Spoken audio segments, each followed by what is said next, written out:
Allow me to introduce to you the most versatile unit in quilting. Today, we're making a half square triangle. To begin making a half square triangle unit, you need to know what your finish size is going to be. I want to make a 3-inch finished half square triangle unit. So I need to add to that measurement 7/8, or because I like a little wiggle room, I'm going to add an inch. So to make a 3-inch finished half square triangle unit, I'm going to cut a 4-inch square. I'm lining up my fabrics, cutting out my 4-inch square. Once I have my fabrics cut out, I'm ready to mark my center line.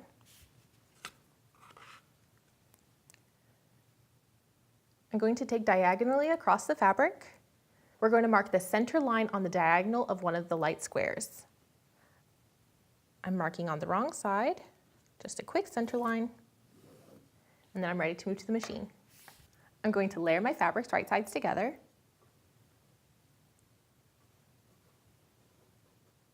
I have a 1/4 inch foot on my machine, so I'll be sewing a 1/4 inch on either side of that mark line using my foot. If you don't have a 1/4 inch foot, you can just go ahead and mark it with your pencil. I'm going to put my fabric under the machine a 1/4 inch from the marked line. There we go.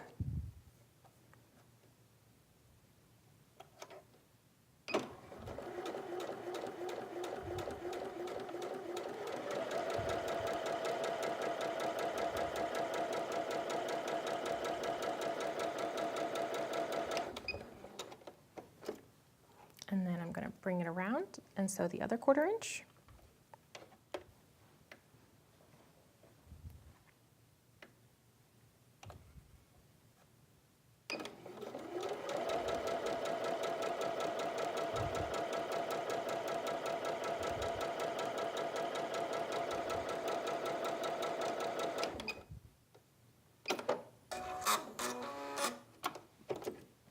Now that I've sewn it, I'm ready to cut it apart.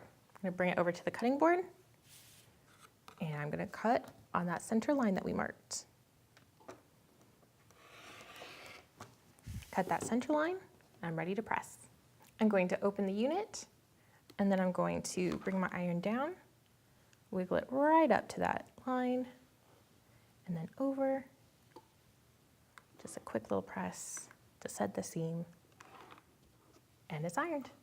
And you've made a half square triangle unit. If you'd like some help trimming, watch our sizing a half square triangle video. Thanks for watching.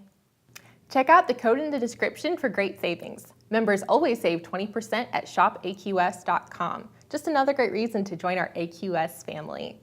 And check out fun quilt videos like this at Quilt TV.